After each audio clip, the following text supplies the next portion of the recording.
Buenas noches. Ante todo, por cortesía, ponemos los móviles en modo avión. Y mi nombre es Juan Carlos Crespo, soy amigo y compañero de Bartolomé. Y lo primero que quiero es daros las gracias a todos por estar aquí hoy. Un martes, que no es casual, de lluvia, un 23 de noviembre, aniversario de los 800 Un poco más fuerte, años, que no se oye por ahí atrás. aniversario de los 800 años en que Alfonso X el Sabio. ¿Tiene el micrófono? ¿Sí? Un segundo, es inalámbrico, dice. Pues comenzamos. Agradeceros a todos primero por estar aquí. Y segundo, felicitaros. Felicitaros por poder compartir estos años de análisis histórico que nos vamos a presentar con el prisma de los libros sagrados, de la Biblia y del Corán, en un análisis de investigación histórica. Intentando, en una investigación de unos pocos de años, en una aproximación a la verdad histórica. Hoy, un 23 de noviembre, aniversario de los 800 años en que Alfonso X el Sabio, la primera toma de Sevilla, hoy justamente en Sevilla se ha sacado la espada de Fernando III, la insignia de San Leandro, escudos de la ciudad, y Alfonso X el Sabio el primero que cambió esta ciudad hacia unos aspectos modernos. Aunque a Bartolomé lo conozco desde el siglo pasado, o sea, somos los dos del siglo pasado, sin embargo nuestra amistad viene de este siglo. Y viene de este siglo a través de un encuadre de una tertulia aglutinada sobre un ilustre de Sevilla, a quien en memoria, don Ignacio Bernal de Rojas Marcos, descanse en paz, que hoy en alguna dimensión compartirá ideas de las que quise exponer. Digamos que de la Edad Media Ilustración, del siglo de la Edad Media al siglo de Ilustración y de la razón, René Descartes, en su libro del discurso del método, escribía que cuando buscamos la verdad debemos aprender a olvidar lo que hemos aprendido al menos una vez en la vida. El tema de hoy está muy condensado para una sola hora. Creo que sería necesario, si el coloquio lo permite, y después, posterior se tercia, seguir con algunas ampliaciones de esta historia peculiar. Don Bartolomé Cantarero Morales nace en Bujalance, Córdoba, en un frío mes de enero de un año histórico, 1936. Con 6 meses recoge el movimiento en España. A los 18 años parte a Madrid a iniciar sus estudios de medicina. Y tras un año en la gran capital, decide que aquello es muy grande para él y se viene a seguir estudiando medicina en Sevilla. En 1962 se licencia como médico y cirujano y especialista en medicina de familia y comunitaria, pasa 45 años ejerciendo como médico titular en Castiblanco, en Villanueva del Ariscal, en Rute de Córdoba y en Coles del Río en Sevilla. Es a partir del 2006 cuando él empieza a investigar la historia para esclarecimiento de verdad de los hechos y quién y quiénes lo guían, ampliando la investigación desde la génesis planetaria hasta el final apocalíptico de la era en que vivimos. Y cruza con dos cuadros, dos ejes: los textos antiguos, los textos sagrados, de la Biblia, de la Torá, del Pentateuco y del Corán, para ver en esa realidad histórica cómo hace. Llega a publicar escribe 3 libros, de los que publica 2. El primero, Otro enfoque de la historia, editado por Círculo Rojo; Las religiones, visión histórica, editada por Manuel Padilla; y el último, del que hoy nos va a dar imágenes y que algunos amigos le hemos dicho que no lo edite: Israel ineluctable, única y futura potencia mundial. Así que guardo silencio, doy la palabra porque sé que lo que le van a hablar, lo que le van a contar, va a salir de la cabeza y del corazón. No se dejen llevar por el apasionamiento, pero creo que es una visión peculiar, particular, muy interesante y que a muchos doctores de la historia les impresiona. Con ustedes, don Bartolomé.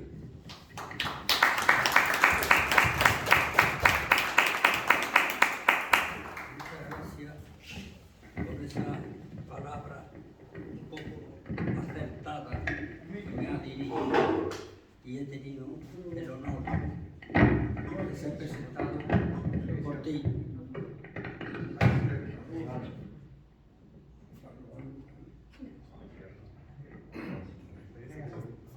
Bueno, así. Y mencionar de ti que tú eres una persona que has desarrollado una actividad muy sobresaliente, eres doctor en medicina y cirugía, profesor del Departamento de Farmacología, Pediatría y Radiología de la Universidad de Sevilla, que es desde el año 1980, profesor del Máster Universitario de Medicina Antienvejecimiento, que es muy importante, porque no envejecer lentamente no soluciona muchos problemas, ¿no? Profesor experto universitario en ozonoterapia, en fin, y ha publicado 4 libros y 36 artículos en publicaciones internacionales y 114 en publicaciones nacionales. También es presidente de la Asociación Española de Medicina Integrativa, etcétera, etcétera, que ya no quiero alargar más. Por eso se caracteriza por su elevada profesionalidad, gran experiencia, prestigio y además excelente persona, que yo lo siento dentro de mí. Gracias. Y gracias por cada Al imperio. Entonces, El imperio contraataca. en segundo lugar, pues ya darle las gracias a... Darle las gracias. Sí, que si no lo enteramos. Mi agradecimiento a Juan María del Pino, que es el que más o menos presidente de esta institución cultural, a nuestro amigo Rubén Vizcaíno, que es el que me ha ayudado para que sea posible también la proyección y que se dé en este día señalado. Agradecer a todos los presentes, a mi familia, amigos, conocidos y no conocidos, ¿vamos? Que han dejado al lado sus compromisos, etc. Y entonces están aquí. Entonces yo os voy a hablar del último imperio de la historia. El último imperio de la historia que la inmensa mayoría considera, y creo que hay mucha gente, incluso personas versadas en la propia historia, que creen que es, por ejemplo, la Unión Soviética, o es la China, o es Estados Unidos. No. Ahora vamos a desglosar la formación, porque para conocer el último imperio de la historia hay que remontarse a los orígenes de la historia, cuando empieza la historia, y de ahí, a partir de ahí, hacer una síntesis, o no se puede hacer otra cosa, y llegar a los tiempos actuales. Entonces, vamos a hablar, como le he dicho, del último imperio de la historia. El último, para conocer este último imperio, lo primero que tenemos que es dónde empezó la civilización humana. La civilización humana comienza en el año 4400 años antes de Cristo. En esa época ya habían ocupado con anterioridad, y no se sabe, una civilización superior que había llegado de los espacios extraterrestres, y no sabemos de dónde vinieron, ni quién los creó, ni nada. Solo se conoce que por los descubrimientos arqueológicos de una ciudad que la llamaron Eridu, que tiene una antigüedad, según las investigaciones arqueológicas, de 450.000 años antes de Cristo. Entonces la historia, claro, comienza mucho después, en el año 4400, con la escritura y las normas que aplican a esta civilización. Y aparece en el 4400, y estos señores del espacio que vivían allí, lo primero que hacen son los templos, su residencia habitual. Y entonces dividen la tierra, porque se asentaron precisamente en la Mesopotamia. Mesopotamia es un lugar que ahí ya lo encontremos, y que está entre los ríos Éufrates y Tigris. Mesopotamia es decir, tierra en medio del río. Entonces estos señores pues imponen unas normas, dividen esa tierra en un estado, en cada estado construyen una ciudad, y esa ciudad se la dan a un dios menor, porque como esta tierra se llamó tierra de los dioses, había unos dioses mayores con sus nombres correspondientes y dioses menores que prácticamente no se conocieron. Estos dioses menores estaban en los templos, y Y de ahí el concepto, al dividir la tierra en estados, le fue asignado a cada dios menor una ciudad con su terreno. Y este era el dueño de aquello. Los demás pues daban instrucciones y el primero que hacen es la construcción del templo, y en el templo le llamaron precisamente ciudades-estado divinas, porque precisamente estaban allí los dioses. Y entonces estos nombran esto cuando llegan, lógicamente, lo primero que hacen es nombrar a un rey más idóneo o no idóneo, porque siempre los reyes han sido sometidos a la obediencia suprema del que los mandaba. Y entonces nombraban a los reyes, y aquí, pues estos reyes son los que hay muchas manifestaciones que han hecho por escrito en las tablas de barro, que en aquella época se escribía con una especie de estilete en el barro húmedo, que se llamó la escritura cuneiforme. Entonces nos han dejado testimonio los reyes de que ellos eran nombrados por los dioses del templo. Uno de ellos, por ejemplo, es Hammurabi. Hammurabi, en el código legal suyo, dice que Anu y Enlil lo habían nombrado para ejercer la realeza, dándole toda la instrucción, y que se lee en el mismo código de Hammurabi allí. Porque no me quiero extender mucho, porque luego hay otro, Gudea, y así sucesivamente. Entonces, por propia lógica, no solamente a los reyes locales de aquella le mandaba, sino en todos los reyes que han venido a posteriores. El mismo, por ejemplo, rey persa, Darío I, hay una inscripción en una roca, en lo alto de una roca que descubrieron, que decía: por la gracia del Dios Aura Magna, yo soy rey. Entonces, y no solamente él, sino todos los reyes posteriores, no todos, unos determinados durante la historia, entonces nombraban a un rey determinado y luego ya continuaba la dinastía, pero dominando al primero también. El mismo, por ejemplo, Carlos V pues lo dijo: el imperio lo otorga Dios. ¿Qué quiere decir? Que él, cuando tuvo unas elecciones para alcanzar la Alemania, las elecciones electivas que había, pues resulta que no ganó, y lo impusieron a él, y ya está. Y hizo unas manifestaciones en Hesse que dijo que el imperio lo otorga Dios. Y así sucesivamente, incluso Hitler, Napoleón Bonaparte hizo, cuando estaba cautivo en la isla de Santa Elena, hizo unas manifestaciones diciendo que había unas fuerzas que le guiaban a él, que no podía desatarse de ellas. Y entonces en el templo los dos términos que allí se actuaban eran, por un lado, la política o el mando de los reyes, y en segundo lugar, la banca. El templo era un centro, que además lo definió un historiador jesuita, Antón de Imel, que dijo la economía del templo, es decir, que de allí salía todo. Allí compraban, allí daban, y daban lo que fuera, ¿no? Hasta dinero, porque ya el dinero se inventó precisamente allí en la Mesopotamia. De allí salió el dinero, el shekel, que después lo nombra la Biblia, y la moneda oficial que tienen hoy en Israel es precisamente el shekel. Bueno, pues entonces quiere decir que si tenemos por un lado la política mandando y por otro el dinero, pues eso es lo que ha imperado durante todo el curso de la historia hasta hoy. Entonces, ahí es donde se forma el concepto de capitalismo. El capitalismo, que es el que está en el templo, y el único al principio que daba, y que las tierras, porque las tierras no eran de la gente, eran precisamente del templo, y él las adjudicaba y tenían que pagar allí los tributos, y además llevaban las ofrendas para el sacrificio, y entonces, pues lógicamente, después se fue transmitiendo así.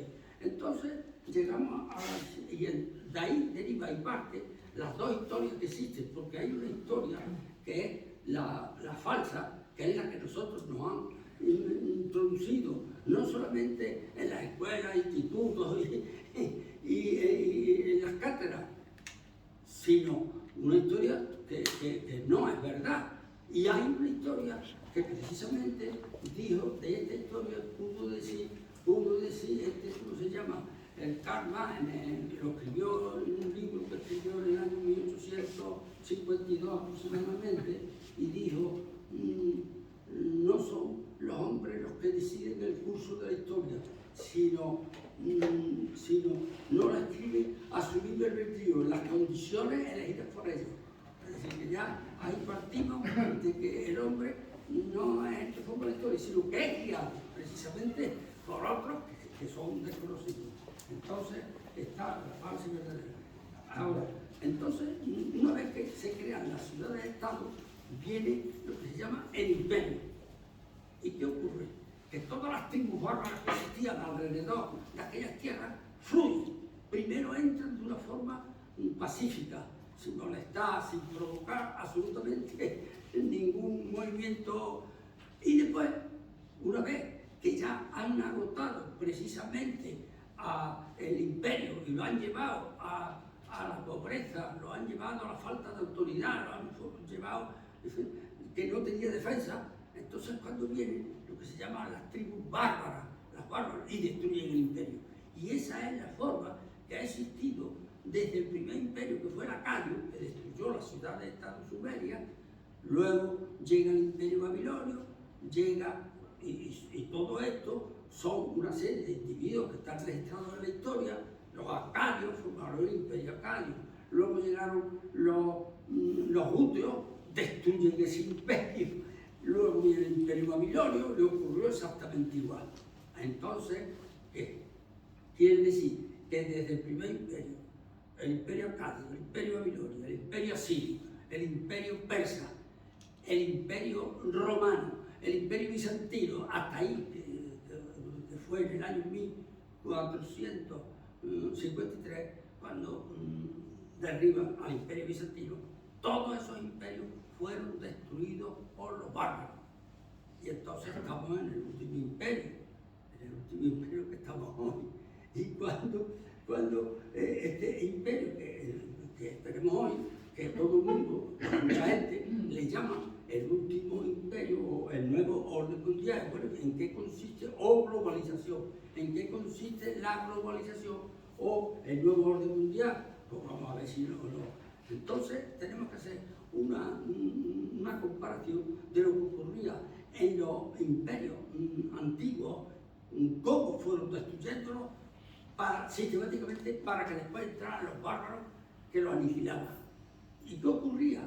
Pues, por ejemplo, en el imperio acadio, en los últimos tiempos había 6 reyes. Formaron tal anarquía que, claro, como a los reyes les han dejado siempre tener muchos lugares, pues tenían muchos hijos, uno por un lado, otro por otro, y decía uno, yo soy rey, el otro, bueno, pero ¿quién es el rey? Aquí no sabía nadie quién era el rey. Y a ver, eso hoy, ¿qué es lo que pasa? Pues hoy estamos en la misma circunstancia.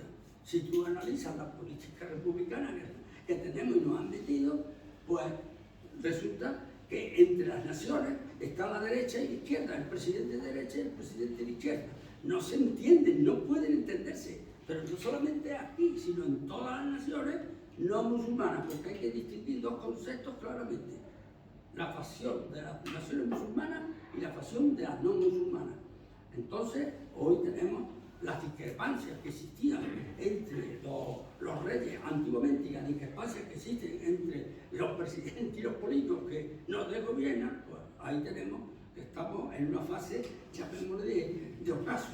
Luego, los dirigentes, ocurría que los dirigentes regionales, los dirigentes de los imperios, se ponían en movimiento y entonces querían hacerse ellos independientes. Había guerra, había un conflicto, la monarquía no podía agrupar esos territorios que precisamente antes estaban bajo su cetro. ¿Y qué lo que ocurre? Pues divide y vencerá, que eso viene de la misma Sumeria. Divide et impera. Tú divides, que eso no fue por los romanos copiaron de la primera que fue de. Y entonces, ¿qué es lo que hacen esta gente? Forman allí un arenero en el imperio, no pagan a la hacienda real, fabrican sus propias monedas, un caos. Y luego hay otra cosa que se suma a eso, que hoy estamos viviendo hoy, las regiones que hay en el mundo no musulmanas musulmán, porque en el mundo musulmán no se pueden disgregar, sino en el mundo musulmán. Entonces, ¿qué ocurre en el mundo no musulmán? Pues aquí tiene a la Vascongada, que quiere disgregarse, a Cataluña, a la Bretaña en Francia, a la Padania en Italia, Rusia, la gran Rusia, la Rusia antigua está dividida en pedazos toda, y si te vas, por ejemplo, a América tiene 52 estados, pero es que te vas a Indonesia y hay también mucha autonomía, es decir, que todos los territorios no musulmanes están divididos, y hoy ha habido muchas luchas, lo mismo que la ETA ha matado aquí en Mindanao de Filipinas, y se han cargado mucha gente, queriendo independizarse. Y luego otro factor que actuaba en aquella época era el préstamo que venía ya primitivamente del templo. Resulta que cuando llegaba la época final, decía, no, claro, como se formaba tal estado de anarquía, decía, no, cerraban los bancos, aquí no hay dinero para prestar. Claro, el imperio entraba en caos, que es lo que va a pasar ahora, porque todas las naciones, si nosotros nos vamos a los tiempos presentes, todas las naciones están endeudadas. Bueno, se habla de 11 billones de dólares en Inglaterra, España ya sabéis que el presidente la está subiendo la deuda, Estados Unidos se habla de 130 billones de dólares, etcétera, etcétera. Todas las naciones están endeudadas. Cuando llegue su hora y quiten el préstamo, entonces ya verás, será el fin del imperio. Luego otra cosa que ocurrió en aquella época, las inmigraciones que estamos viendo hoy de árabes y otras estirpes que llegan a Europa, pero no llegan a Europa, llegan a todos lados. En Estados Unidos hay 12 millones de musulmanes. Lo que pasa es que eso no lo saca. Es que Europa tiene 50 millones de musulmanes, de los cuales 23 millones están en la Rusia soviética, en Rusia. Y bueno, y Francia tiene 6 millones de inmigrantes, puede tener 2 o 3, y así sucesivamente. Pero no solamente aquí, está en todas las regiones. Y entonces, pues, ¿qué pasa? Primero entran pacíficamente, y después ya vendrá, como en los anteriores imperios, la forma violenta de entrar. Y luego, otra cosa que ocurría eran las plagas pestíferas.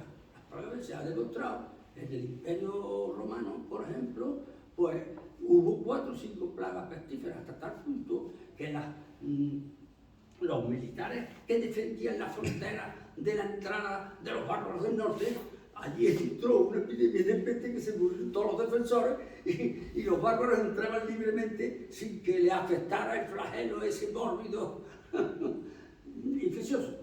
Pero es que ahora tenemos a Siria. En Asiria, que era una potencia de las más crueles, más sanguinarias, que expoliaba a por donde pasaba. Ahí hubo una epidemia en los últimos tiempos que se hizo tan endémica que diezmó la población precisamente en una cuantía terrible, y eso es lo que pudo después permitir que los bárbaros que rodeaban el imperio lo destruyeran, lo mismo que el romano y el imperio bizantino lo rodeaban. En el año 47 hubo una epidemia también que se cargó a muchos habitantes de Constantinopla, que era el último bastión del imperio bizantino, que es lo que quedaba, y eso es lo que permitió, quedaron 50.000 habitantes aproximadamente, y eso es lo que permitió que el otomano Mehmed II entrara por ahí, que ya estaba eso, como se suele decir, estaba programado, y entra y destruye el imperio bizantino. A partir de ahí se empieza a crear otros imperios,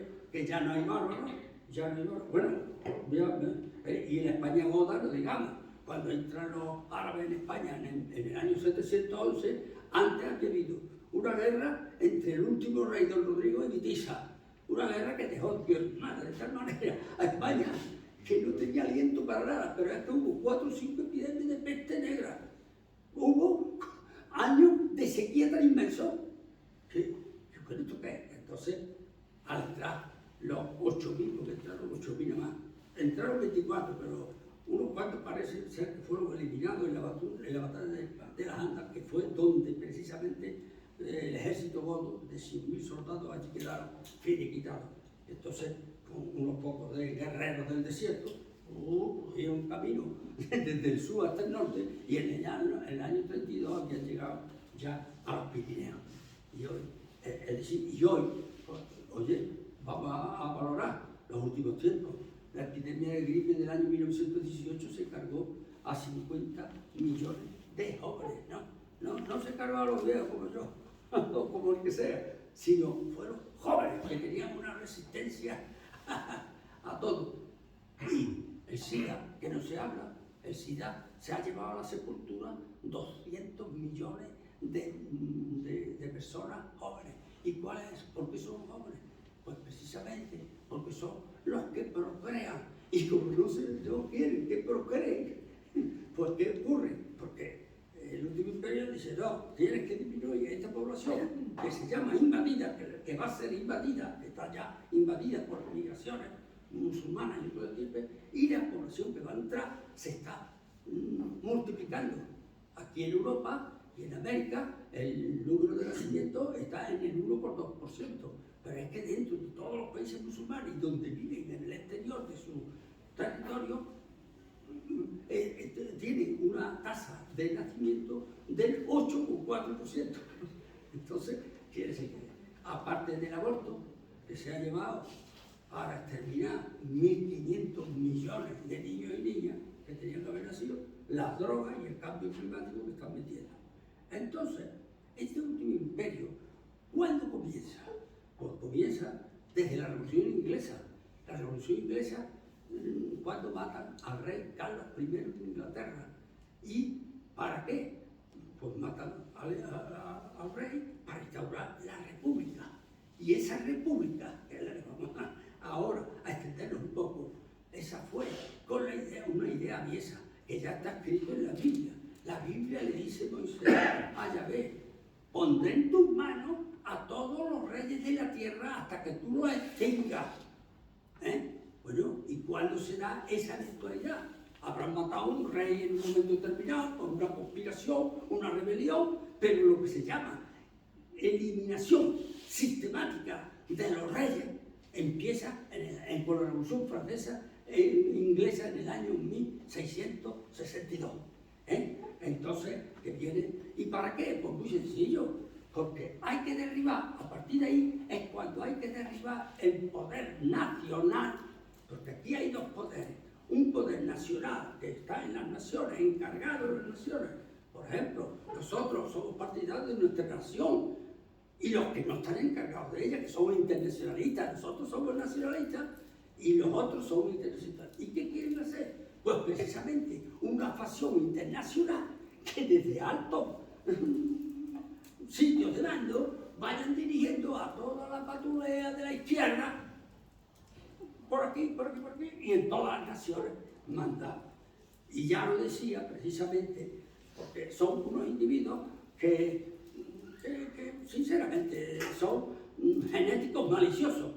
Los que son comunistas, de momento, porque no le dan la orden de matar, pero si hubieran dado la orden de matar, como hicieron en Rusia, pues empiezan a terminar. Bueno, pues Voltaire, que se llamaba François Marie Arouet, dijo: la política republicana está hecha para que los hombres sin principio dirijan a los que no tienen razón natural, ni conocimiento, ni nada. Y esto es lo que está pasando. ¿Cómo se explica que un individuo sin cultura, un Chávez, o el que le sucedió, el Maduro, un patán, en los términos más estrictos, pueda mandar en una nación? ¿Eso cómo es posible? Eso no puede ser posible, nada más que estando subordinado a ese poder invisible que opera por encima de la nación. Eso es lo que pretende. Entonces, a partir de la Revolución Francesa, de la Revolución Inglesa, que hubo una revolución con Oliverio Cromwell, precisamente, que era un militar anticatólico inglés, y allí mata al rey, y ¿qué es lo que ocurre? Que pone una especie de república, la mancomunidad de Inglaterra, aunque luego respetara la monarquía parlamentaria, que las monarquías parlamentarias tienen que ser todas eliminadas.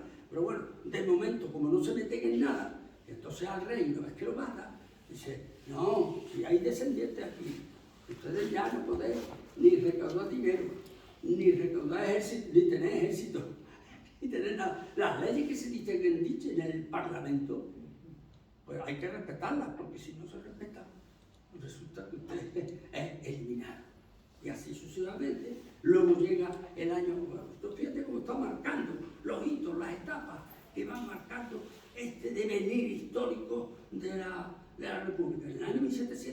26 viene un individuo que era semijudío, catedrático judío alemán, ahí, y sacó la secta de los Illuminati, de origen masónico, por supuesto, y esta secta tenía, o alumbrado se llamaba, y esta secta tenía una serie de, como te digo, un programa, y ese programa es el que se está cumpliendo también ahora. ¿Y cuál es un programa? Un programa comunista, simple y llanamente. Hay que quitar la abolición de la monarquía, la religión, destruirla, las tradiciones, todo. ¿Y cómo? Porque ahora se dice, bueno, ¿y cómo se quita? Es que es muy grande, pero como tú no hayas hecho un estudio, ¿cómo puede ser? Pues entonces tú dices, bueno, pero tú estás amplio que no sabes enlazar las cosas. Y entonces, pues, ¿cuál es la misión de esta secta? Pues infiltrarse en los estados, dice, en la administración de los estados, bajo el techado del secreto. Es decir, que ya podemos pensar de una forma cierta que Sánchez, aquí, Maduro, del otro lado, están dirigidos. Y luego hubo una manifestación que es muy importante, que la emitió un masón de grado 33, que se llamaba, esto fue en el año 1890, por ahí, Jean Villeray, y decía lo siguiente: toda la política impuesta por la izquierda es una política masónica, que no beneficia el desarrollo de la humanidad, sino solo las intenciones de los secretos de las pasiones. ¿Intenciones en qué consisten? ¿Cuáles son? Pues destruir las tradiciones que crean armonía y bienestar en la sociedad. Pues eso son lo que hay que destruir. Esto está más claro, ¿no? Por lo menos así lo veo yo. Luego, después de la Revolución Inglesa, viene la Revolución Francesa. La Revolución Francesa en el año 1789, con esto que matan al rey Capeto, Luis XVI, y sacan el lema égalité, fraternité, igualité, fraternité, igualité. Y entonces, ¿qué pasa? Porque ya instauraron la república, ya otra república más. Y además, precisamente esta república, un investigador y estudioso inglés, Walter Scott, que lo escribió, me parece, en un libro, que decía que la Revolución Francesa fue planeada precisamente por los Illuminati, con la ayuda del capital judío de los Rothschild. Eso está escrito, Parece que lo escribió en una obra que se titulaba, ¿tú sabes lo que puede pasar? Es como una humedad en la boca, pero resulta que hoy he comido lo que no tenía que comer. Entonces, a partir de ahí, se observa en el mapa universal que todas las monarquías van desapareciendo. Ya quedan solo y exclusivamente las monarquías parlamentarias. Y bueno, ¿y cuál es? En el año 1948, porque todo esto va enlazado escalonadamente para un fin determinado. En el 48, Friedrich Engels y Karl Marx pues sacan el manifiesto comunista. ¿Y el manifiesto comunista en qué consiste? Por la lucha entre la burguesía y el proletariado. Y esto es lo que hay que hacer. Lo mismo que ahora quieren estos tíos formar otra guerra en España. Bueno, y entonces ya llegamos al siglo XX. El siglo XX, a principios del siglo XX, es cuando se ve, o yo veo claramente, los dos bloques internacionales. Uno, que va el invasor, y el otro, que es el invadido. El invasor, ¿quién es? Ahora lo vamos a derivar. Además, el invasor son las masas árabes fanatizadas al Islam, que todavía no están fanatizadas. Y esto se dio a conocer con Agar. Si tú lees la Biblia, te dice cuando Agar le notifica, multiplicaré, le dice a ella, porque ella huyó de donde estaba, según la leyenda que dice la Biblia, que ella huyó porque la señora Sarai la había expulsado de la casa y se fue allí al desierto. Y se le presenta al ángel y le dice, multiplicaré tu descendencia que no se podrá contar por multitud. Dice, ese hijo tuyo que llevas dentro, porque yo embarazada, dice, será un hombre salvaje, él contra todos y todos contra él. Y además le dice otra cosa, porque es que la Biblia es un texto sagrado, me dice la verdad, porque está dictado precisamente en la Mesopotamia, que fue cuando aparecieron esas entidades superiores allí.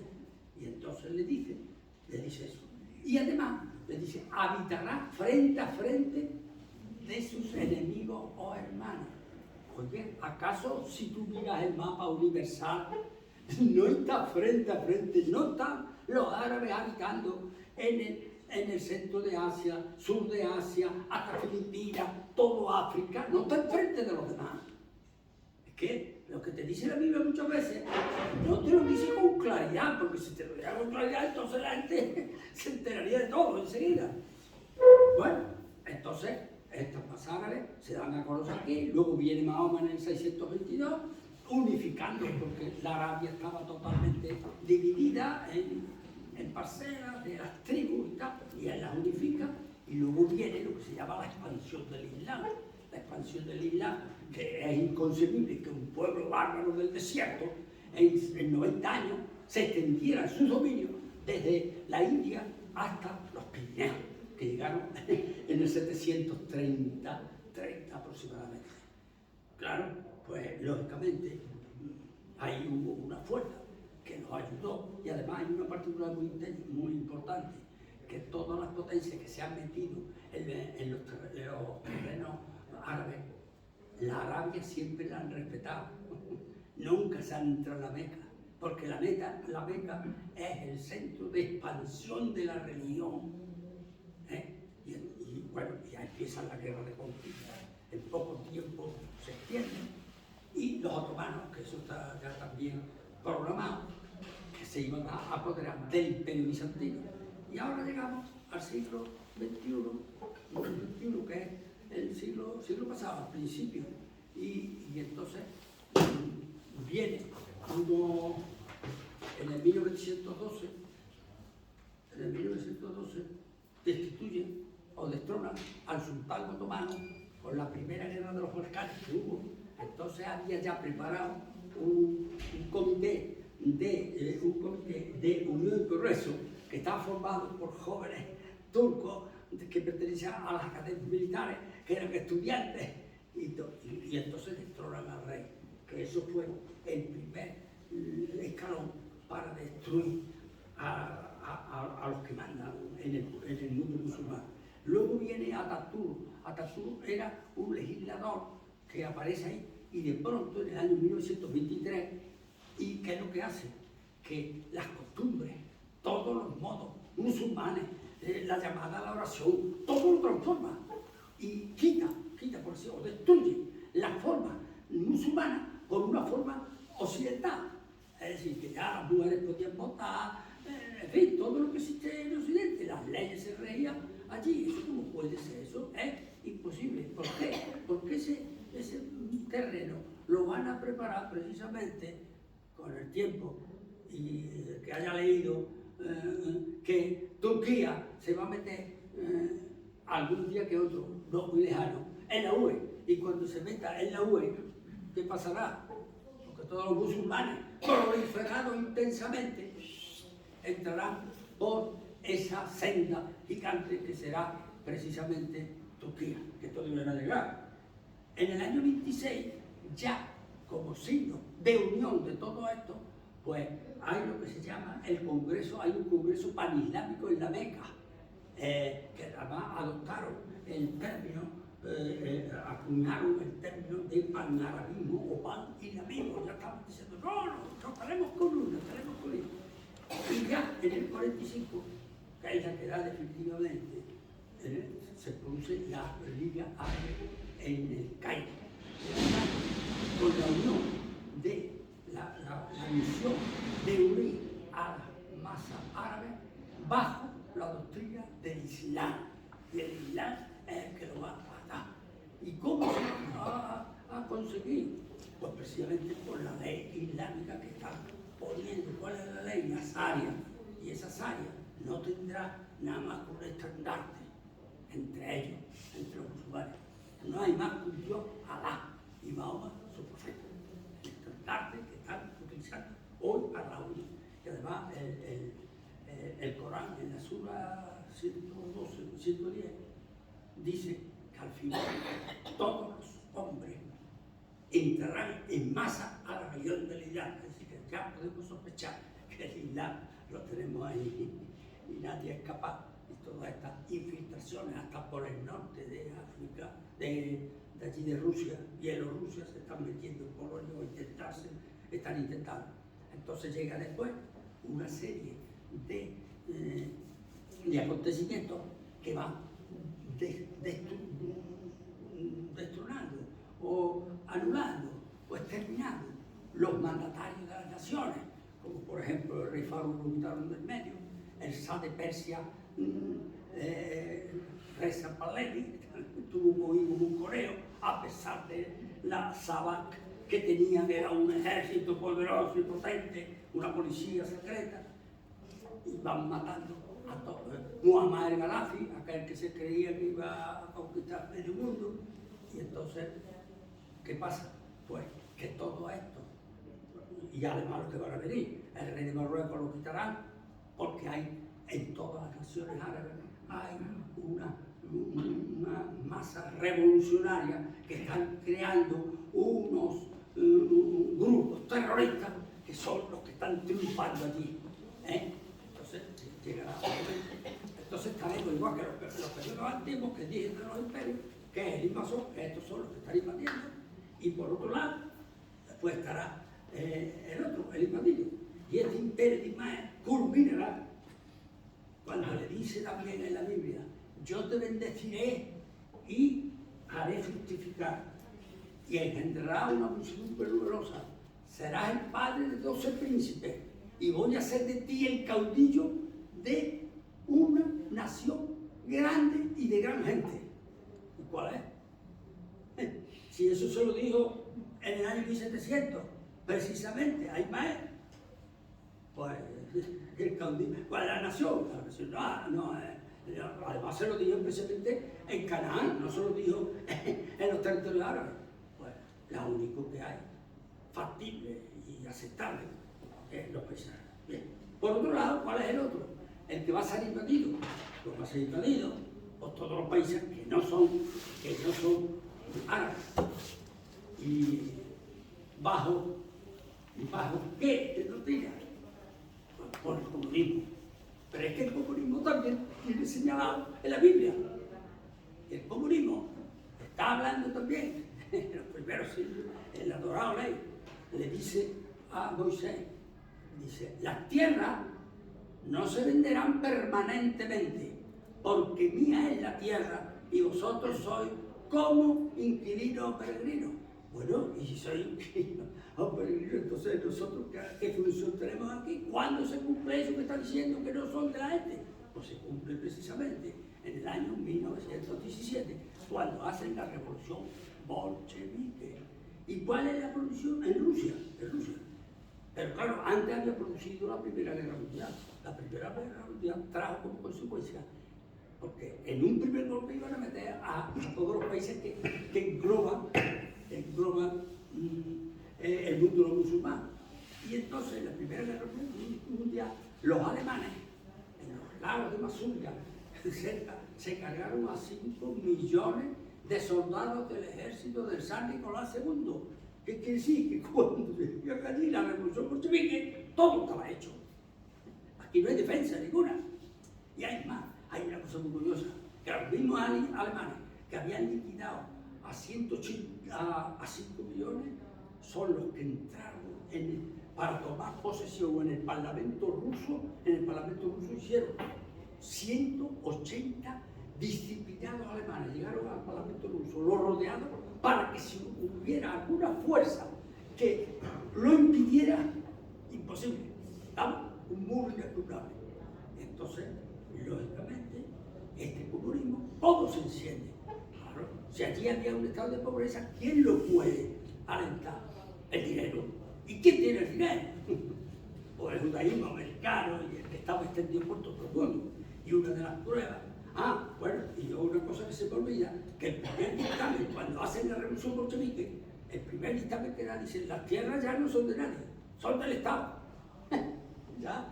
tenéis tierra, ya no tenéis bienes, ya no tenéis nada. Ustedes sois libres. Bien. ¿Y quién es el que la ayudó? Pues precisamente la ayudó uno que hizo una manifestación en el año 1917, que fue un tal Jacobo Chico, que dijo que había aportado 20 millones a la causa bolchevique de dólares. Luego viene la banca local y además hay en el Banco de Inglaterra, hay en el Museo de Londres, hay unos billetes que fueron los que utilizaron la banca Rothschild para sustentar la revolución bolchevique. Entonces quiere decir que una vez que han conseguido el triunfo bolchevique, se posesionan y de los 545 miembros que componían el Parlamento, 545 437 eran judíos, de nombre judío. Entonces, ¿quién manda allí? No puede mandar más que los elegidos que Dios. Y eso es lo que le dijo, le permitió que dijera el embajador de Estados Unidos, precisamente que estaba en Rusia, en el territorio bolchevique, el Francis David R. Francis, y dijo: la mayoría de los líderes bolcheviques son judíos, el 90% han regresado. Y dice, y no tiene ni por Rusia ni por nada, son unos señores que están haciendo una revolución internacional. Así de sencillo. Lo mismo que dijo posteriormente Winston Churchill, que sabe de muchas cosas, y dijo, comparaba al judaísmo como una siniestra confederación de judíos internacionales que han agarrado a los rusos por los pelos y se han hecho amos de aquel enorme imperio. Más claro, agua. Pero es que ahora viene, tras la revolución bolchevique, viene la ayuda más acentuada, ¿no? Porque el dinero de América más acentuado. La empresa, por ejemplo, Kuhn y Siga, pues financió los 5 años del plan Stalin. Luego llega la Statoil, que puso una refinería de Statoil, que era precisamente de John Davison Rockefeller, que estaba en América, y pasó y le pusieron una refinería gigante allí en Rusia. Y luego viene Harry Hopkins. Harry Hopkins era un íntimo colaborador de Roosevelt, que en el Square Garden de Nueva York hubo una reunión de muchos comunistas allí en el 42, y entonces le dijo a todos aquellos, eran todos comunistas, dice, nosotros estamos determinados a que nada nos detenga para compartir con ustedes todo lo que nosotros tenemos y somos. Y eso fue una orden que le había dado Delano Roosevelt porque tenían que engrandecer a gran escala la Unión Soviética después de la Segunda. Y luego ya, una vez, después de la Segunda Guerra Mundial, que parecía que esto, dice, bueno, ¿esto cómo es? Empiezan a mandarle tractores, empiezan a mandarle maquinaria agrícola, medios técnicos y de guerra, aeroplanos, todos los que quisieron. Y un hecho muy importante que le mandan a los rusos, que fue los materiales necesarios para la fabricación de una bomba atómica. Y desde Nueva Jersey llevaron allí el cambio, el tono, el grafito, el uranio y tubos de aluminio. ¿Y qué ocurrió? Que unos años después Rusia lanza su bomba atómica. ¿Y de quién es esa bomba atómica? Vamos a ver. Pues esa bomba atómica ya sabemos que no es de los que mandan, es de los que mandan de verdad, los que hicieron la revolución, que son los elegidos de Yahvé. Toda esta ayuda fue hecha por un historiador y además investigador británico que se llamaba Anthony Sutton, y entonces hizo una recopilación de todo esto y llegó a una conclusión que dice, la URSS fue hecha en USA, es decir, que todo lo que es esta fue hecha por esta porque le dieron todos los medios. Claro. Entonces, como resulta que la revolución empieza en Rusia y la primera disposición es que las tierras solidarias no se puede quedar aquí, se tiene que extender a más. ¿Y cuál es el segundo país que ataca? Pues España, el segundo país con una idea muy preconcebida. ¿Y para qué? Pues muy sencillo, es que España la habían arruinado. A España desde el desastre. Bueno, y además dijo Lenin, cuando Lenin estaba, después de la revolución, dice Lenin, el segundo país de Europa que entrará en la dictadura del proletariado soviética será ciertamente España. Y además la historia me dará la razón, que precisamente cuando se muere el Stalin, que estaba allí en el ataúd y el muertecito allí sin poderse llamar, entonces dijo que llevaría las fronteras de la Rusia soviética a la península ibérica. Y bueno, no la llevó, gracias a Dios. ¿Por qué? Pues en España es que la gente no se puede dar cuenta la pobreza, el estado que España se encontraba antes del año 1936, que fue el país, segundo país que iba a entrar. Le provocaron el desastre militar del 98. Perdimos Cuba, Filipinas y Puerto Rico. Además nos destruyeron allí los barcos. Luego la guerra colonial del norte de Marruecos. Ustedes saben que la guerra colonial supuso pues, la pérdida del ejército también de España. Ustedes saben que en el barranco del Lobo, el barranco del Lobo fue uno, que murieron unos 1.500 soldados. Pero luego en el 21 vino el desastre de Anual. Y en el desastre de Anual murieron cerca de 12.000 soldados. Quedaron todos allí totalmente muertos. Se dijo en aquella época que solo los buitres comían de comandante para arriba.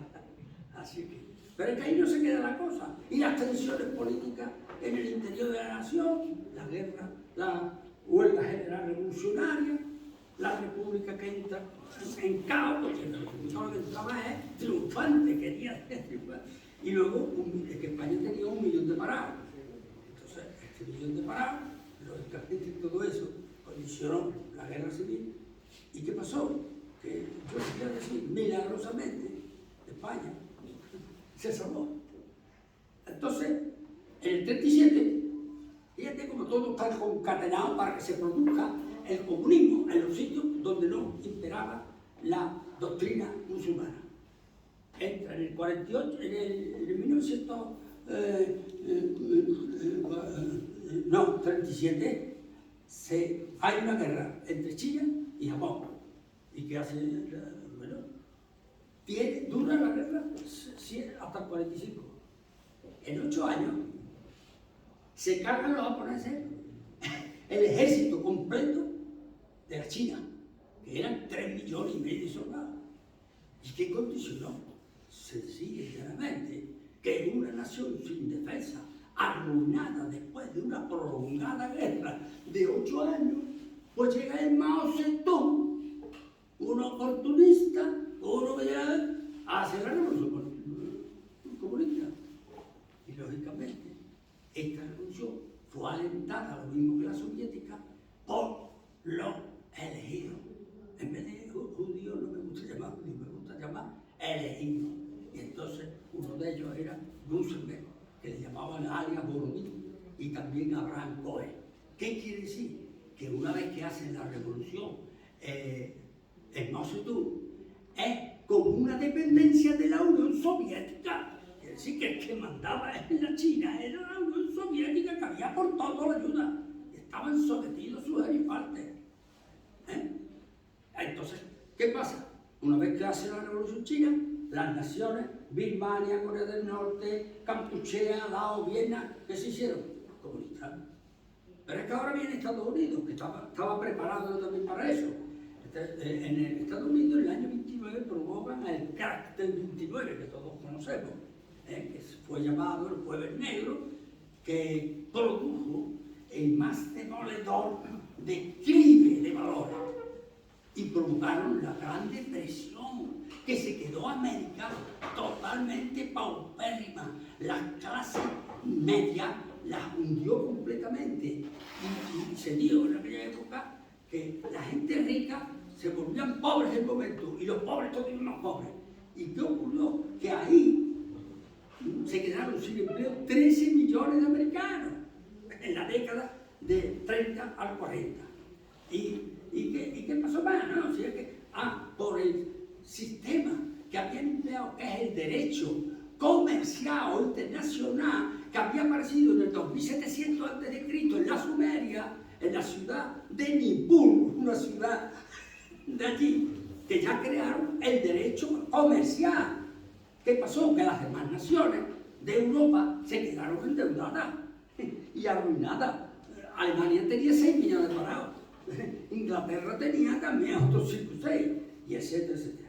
En el año 1930, en la década del 30 al 40, ¿qué pasa en América? Que hay una infiltración permanente de comunistas, y allí se infiltran más de 1 millón de comunistas en América, hasta tal punto que un senador, McCarthy, dijo: el gobierno está sembrado de comunistas y hay que perseguirlos hasta expulsarlos de América. Y luego, no solamente eso, sino que había 460 organizaciones marxistas para meter la revolución en el Estado americano. ¿Estamos? Ahí dejamos en un primer detalle eso. Termina la guerra. ¿Qué pasa? Pues entonces viene la Segunda Guerra Mundial, la Rusia soviética se apodera de los países satélites, que tú fíjate cómo va aumentando poco a poco, y la Rusia soviética se adueña de Polonia, Albania, Polonia, Alemania del Este, Albania, Bulgaria, Checoslovaquia, Rumanía, Hungría, ya aumentando lo que se llama el comunismo. Y claro, ¿qué es lo que pasaba? Muy siguiente. Precisamente las naciones, en la Primera Guerra Mundial, las naciones europeas la habían dejado endeudada, y ahora viene una Segunda Guerra Mundial, los deja más pobres todavía.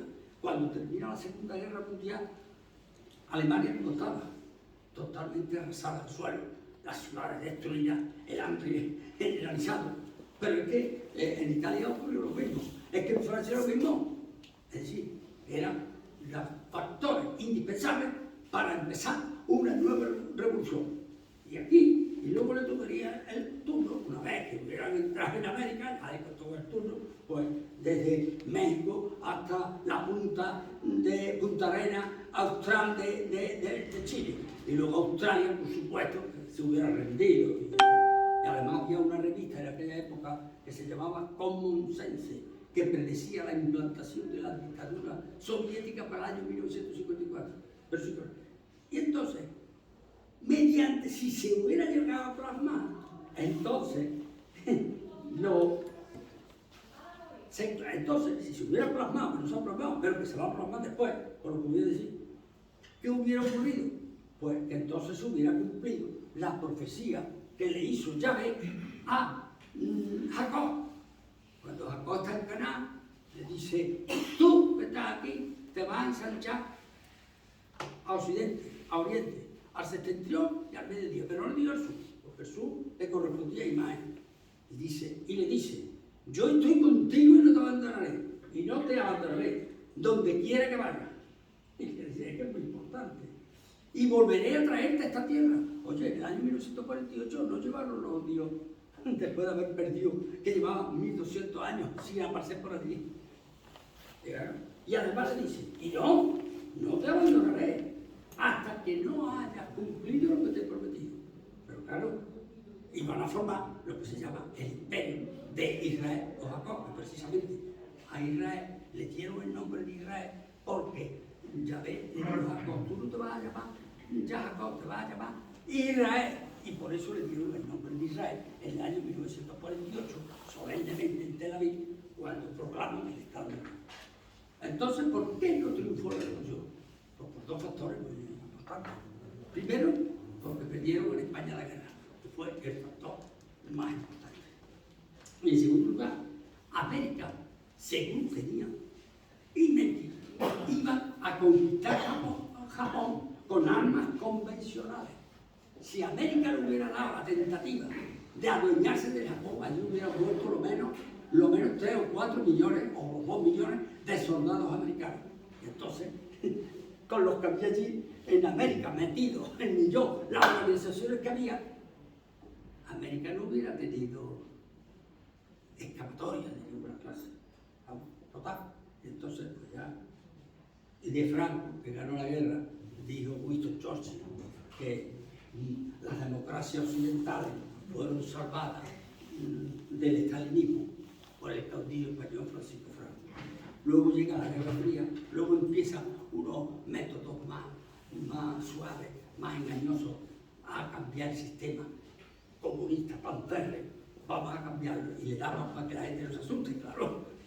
La gente se asustaba del comunismo.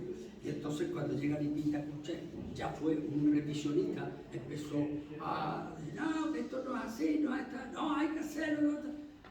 Luego era partidario de la coexistencia pacífica y total. Y en el año 70 aparece un personaje que se llama Ryulevi Isesiki, que era un individuo de una comunidad de Módena que sacó el término eurocomunismo. ¿Para qué? Para que las masas de Europa no se asustaran del comunismo ese. Y dijeron, no, esto es eurocomunismo. Y entonces los líderes de Marché de Francia, Berlinguer de Italia, el otro de España, el Carrillo, se reunieron y aceptaron las cláusulas del eurocomunismo, que precisamente ya en el año 70 llegó el que fue celebrable Jimmy Carter a decir el enfrentamiento este-oeste. Ahora la Guerra Fría condicionó que parecía que se iban a comer los dos, Occidente y Oriente, Rusia y América. No iba a pasar nada, porque con la bomba atómica no pasaba nada. Y entonces resulta que ya dijo el enfrentamiento este-oeste está en decadencia, mientras la oposición sur-norte se expande. Claro, ya no hay aquí esa guerra. Ya la guerra que va a venir es la de esto contra esto también. Bueno, y ya Leónidas Brezhnev viene, que además ese fue una cosa muy bonita, Leónidas Brezhnev, que tenía el bigote puesto en la ceja, y fue a la Alemania del Este y dio allí una parada militar, le rindieron honores, y entonces él estaba sentado allí en la tribuna, y la pared, el muro de Berlín, que le habían puesto enfrente, pues allí, y alguien lo vio, eso se ha comentado, una mano misteriosa escribió tres palabras misteriosas. Eran Man, Tekel y Fare. Y aquello pasó, y parece ser que él lo vio. ¿Qué quiere decir? Que esas palabras preludiaban el fin del imperio soviético como forma de gobierno. Lo mismo que había ocurrido al imperio babilonio cuando entra Ciro y Persa, que aparecieron en el salón. Las mismas palabras. Y después viene Deng Xiaoping con la apertura al libre mercado, Gorbachev con la perestroika, Boris Yeltsin, que es el que le da definitivamente en el 91. Y ahora ya entramos, ya voy a terminar pronto porque ya estaré cansado. Como fue imposible por la fuerza, porque las condiciones se vinieron adversas, pues no importa. Ahora ya estaba inventado el socialismo fabiano, que lleva al mismo desenlace que el primero. ¿Y cómo es el socialismo fabiano? Eso viene de un militar y romano y senador que se llama Fabio Puntato, que decía el que retrasa, que las batallas que tenía en contra de Aníbal no le daba cara frente a frente, sino que esperaba a que fuera uno por aquí y otro por allí, y era una guerra de guerrilla. Y entonces esto es que mediante medidas legales puestas de una forma paulatina, insidiosa, pues van arruinando a los pueblos, que lo están poniendo hoy estos socialistas, impuestos, van degradando la sociedad hasta que llega un momento que no es posible la supervivencia que se cimenta en ese estado. ¿Y quién manda en ese socialismo? No mandaban los primeros, lo que se llaman los elegidos, en esto quién manda. Pues precisamente por lo mismo. Pero dijo un tal John Kenneth Galbraith ahí, trilateralista, ya no termino. Fabiano dijo, el socialismo moderno no se encuentra en manos de los políticos, de los teóricos, sino en manos de las multinacionales del dinero. Y además la revista Como del año 1906, en el número 29, se expresaba en unos términos que había que ser los dueños de ese socialismo. ¿Y cuáles son las acciones que pretenden esto? Pues acabar con la tradición, con todo lo que hay, la familia, la religión, el ejército, todo lo que hay. hasta llegar a una pobreza extrema. Y cuando esté en una pobreza extrema, el bando contrario, que va a ser el invasor, estará totalmente fanatizado. ¿Vamos? Y así se producirá el último periodo de la historia y aquí estará. Y esta historia dará cumplimiento a las profecías ya escritas de Zacarías, el Talmud, libro sagrado judío, el Corán y los textos sagrados hindúes. Y a partir de ahí, una vez que se desencadene esa tercera guerra mundial, vendrá lo que se llama la construcción del templo de Salomón. Y allí irá precisamente Abraham, que le dijo, cuando se le aparece por primera vez en Harrán, que era en el norte de la Mesopotamia, y le dice, sal de tu tierra, de tu patria, de la casa de tu padre, yo haré de ti una gran nación. ¿Cuál es la nación? El mundo entero. Y a los hijos le daba uno una parte y a otro no. Dice, voy a hacer de ti una gran nación, te bendeciré y engrandeceré tu nombre. ¿Cómo le puedes engrandecer a un sumo sacerdote que era Abraham? ¿Qué le puede dar? Pues le da el ser dueño del mundo, el rey Mesías. Y aquí hablaba de esto. Y a partir de ahí, pues ya no sé lo que va a pasar. Así que gracias a todos.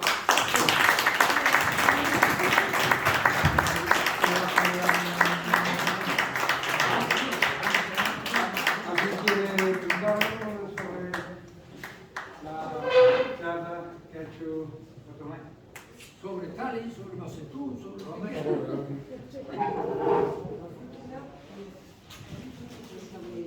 Sobre la exposición tan estupenda, me ha hecho interesante preguntar de qué futuro entonces no escucho nada. Acércatelo a... Sí, no.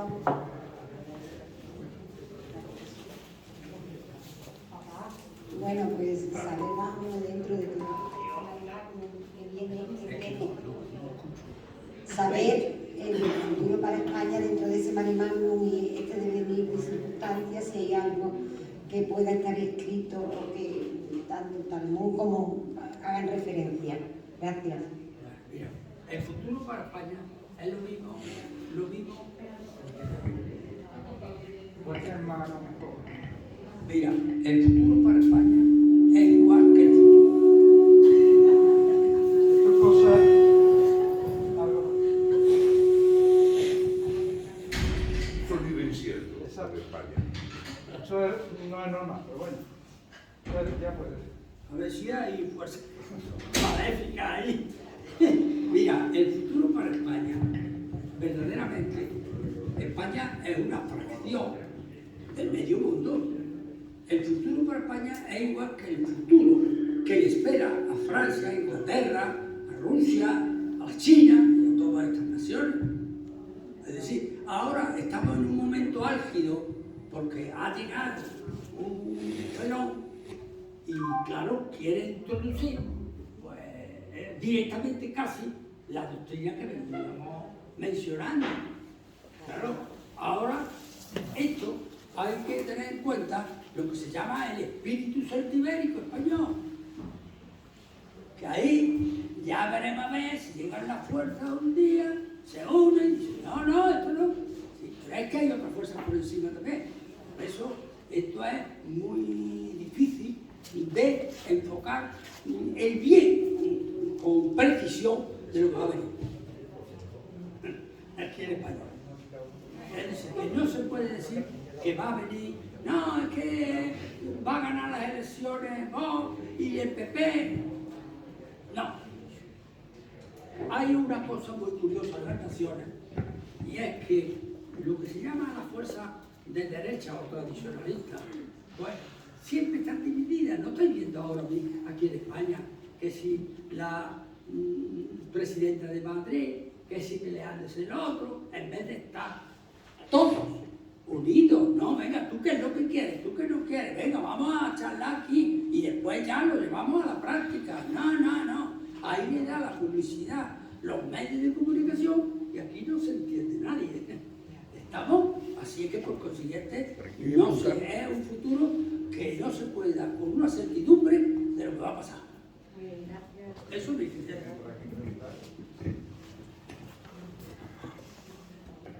Hola. Hola, buenas noches. No sé si me escuchamos. En primer lugar, me gustaría felicitarle por toda la concatenación de hechos históricos desde Yahvé y su pueblo, no sé qué es lo que era eso, hasta llegar a nuestros días, ¿no? Y ver cómo han ido ciertos individuos o ciertas comunidades manipulando toda la historia de todas las naciones.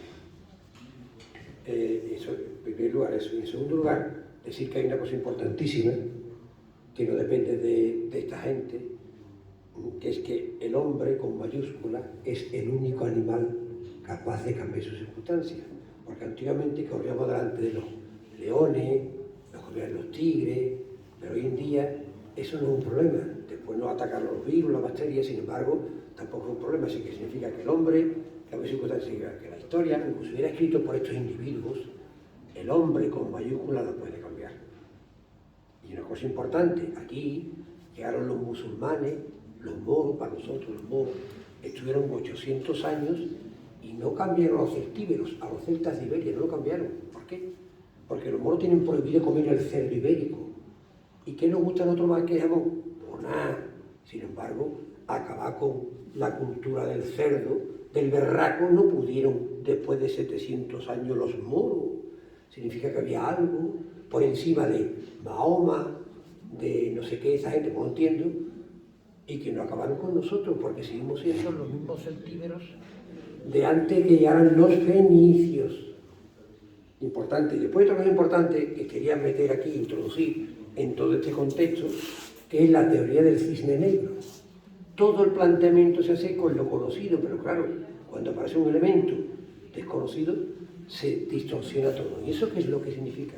La teoría del cisne negro significa que cuando hace muchos años todos los europeos más conocían los cisnes blancos. Llegaron los ingleses, o sea, Australia, Nueva Zelanda, y vieron los cisnes negros y dicen, oye, ¿esto qué es? Algo que cambia la historia. Entonces, este planteamiento es hecho por los que sean, creyendo que lo controlan todo, pero hay cosas que pueden aparecer y van a aparecer, de hecho van a aparecer, lo digo ya desde aquí, y pueden cambiar la historia. Y eso es lo que ellos no pueden controlar. Porque hay una cosa importante en la historia, en la época del bronce final es como estuviéramos ahora. Mandan los moros, mandan los comunistas, mandan los multinacionales. Entonces en la época del bronce final, el bronce tenía todo controlado. Una serie de individuos desconocidos descubren una nueva aleación, que es el hierro. Entonces, fabrican una espada de hierro, una lanza de hierro, un escudo de hierro. ¿Qué pasó? Que toda la sociedad del bronce se fue al garete. Entonces, todo lo conocemos, gracias al teoría negro y a que pueden aparecer cosas nuevas, puede irse al garete. Con lo cual, yo pienso, a pesar de que la situación es muy negativa por parte de centros cefalópatas y toda esa gente que hay aquí en España, que son unos arrastrados delante de cierta gente, que va a cambiar y se van a ir todos a donde merecen, que es a la M, ¿vale? Muchas gracias. ¿Quieres replicar algo o paso? O más o menos, más que una pregunta, ha sido una pregunta en definitiva es que una ¿Quieres conta. aclarar o paso a otra Yo persona? lo que quería decir, Más que nada porque hay gente que quería... Vamos a...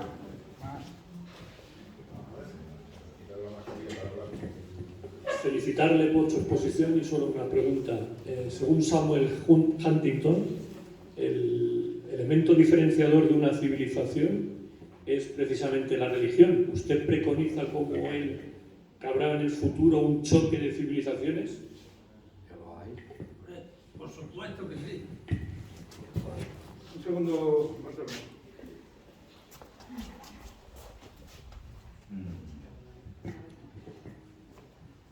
Por supuesto que habrá un choque, porque esto está escrito así. Y lógicamente, el elemento primordial para que haya ese choque violento, que es el que va a venir, pues tienen que fanatizar a los elementos humanos. Porque si hablas con un musulmán, te dice, además con toda seguridad, el 99% de los musulmanes te dice que nosotros somos infieles. Desde el momento que acepten esa forma de que le han imbuido a ellos, no podemos ser amigos. o no puedo, no, ellos no pueden ser amigos nuestros. Ellos están circunstancialmente aquí porque están ocupando esto hasta que lleguen las hordas fanatizadas y violentas. ¿No? Lo mismo que siempre. Así es que yo vamos, te digo que sí. Lo que pasa es que esto tardará muchísimo, que los que estemos aquí, incluso a los más jovencitos como mi nieto, no lo verán, pero que sí, que se produce, que esto es. Además, aquí hay una cosa que falta. Este tema que yo he expuesto no es completo. Tendría que haber expuesto también, que no se puede por el tiempo, en que estos que dirigen la civilización, todos, porque lo dirigen todos, estos necesitan que haya al final un Armagedón. Y si hay un Armagedón, pues ya sabemos lo que deriva esto. Hacemos la última. ¿Alguien? ¿Alguna pregunta más? No me interesa, Carlos, acá. Bueno, yo creo que el tema realmente ha sido muy interesante.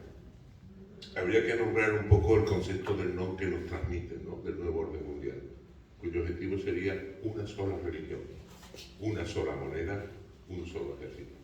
Luego, si eso se cumple, hay una confrontación de religiones, eso está claro, entre los infieles y los no fieles. Y eso tendrá que trascender más pronto que tarde, porque las cosas van demasiado rápido. Y esto está demasiado acelerado. Y todo el mundo presiente que hay entre gente que están despierta y gente que no están despierta. Y que las cosas están cambiando demasiado rápido. Yo por eso quisiera proponerlo. Y proponerle que se han quedado, y sé que Bartolomé ha dejado muchas cosas en el tintero. Y que el tiempo pasa muy rápido. Y quizá establecer otra fecha con otra convocatoria de otra charla donde se pudiesen volcar todo eso que él no tiene publicado, pero sí muy trabajado y muy estudiado. Y creo que merecería la pena compartir. Así que yo le propongo la posibilidad de una charla nueva, otro día, que se pueda establecer y que el tema no está concluido, amigo. No, el tema es parcial, porque verdaderamente el tema que yo he puesto es un poco parcial, he hecho una síntesis del principio, pero en definitiva hay que seguir desde los tiempos que hemos hablado, que llegaron esos seres superiores a la Mesopotamia, pues toda la historia, cómo ha transcurrido la historia, quién ha llevado la historia, porque esa historia ha tenido que ser alguien. ¿Quién es? Pues precisamente lo he leído, que estuvieron 400 años en Egipto, que son una historia muy interesante. ¿Y cómo se desarrolla esa historia? Que además en los libros no la encuentran, porque eso es una intuición que yo he hecho, un juicio hipotético, porque claro, es que para meterte en profundidades un poco, o así yo lo estimo, pues tengo un conocimiento de medicina, tengo un poco de conocimiento de la genética, de la física cuántica, todo eso, y esos conceptos, tengo vago, porque yo no soy especialista en física cuántica ni en genética, pero conozco algunos conceptos que están ahí, que son inamovibles, y además lo he leído por personas muy intelectuales y científicas en esa materia. Y claro, una vez que estés en posesión de esos conocimientos, entonces cuando tú te puedes dar cuenta mucho más certeramente de todo. Así es que, claro, y esto que yo he dicho es el último imperio, más o menos, cuando se forma, pero lo verdaderamente interesante es meterte en el tema de los elegidos.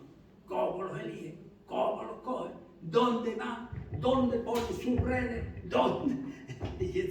Y ese es un tema muy interesante, que es la historia del pueblo elegido, desde que los eligen hasta nuestros días. Ese es el tema. Y luego hay otro que es el estudio de la historia, darle un repaso de lo que ha ocurrido en la historia.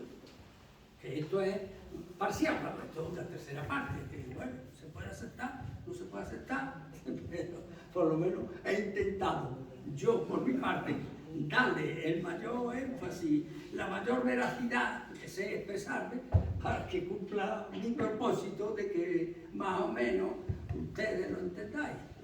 Así es que, en fin, ya lo dejo todo. Así que la siguiente charla, doctor Cantarero, será los elegidos, ¿por qué los elegidos? Así que lo puede hacer la próxima vez. Siempre y cuando el Mozart no se moleste en interrumpir. No, es que yo cuando hablo, mira, es que es muy difícil hoy hablar de los elegidos, no se puede. Yo me atengo solo. Se nos va a echar encima la embajada de Israel aquí a nosotros. Nos van a Yo no me meto. No se nos echen encima. Que yo no me meto con Israel, al revés. Lo que hago con Israel, no Israel, porque Israel es un escaparate, que va a servir ahora como trampolín para después poner el centro rector del mundo, que va a ser Israel. No, hombre, por supuesto. Pero yo no me meto con ellos. Yo cuando hago un estudio, digo, mira, me ocurrió esto. Si yo hablo, por ejemplo, cuando entra, vamos a poner el último que entró en Judea, Adriano, que se hizo allí, bueno, hizo de la suya.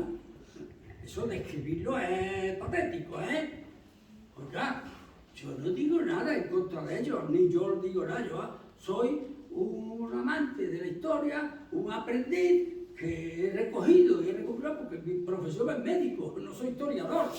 Bastante hago porque me he metido en un terreno de letras, ¿no te parece?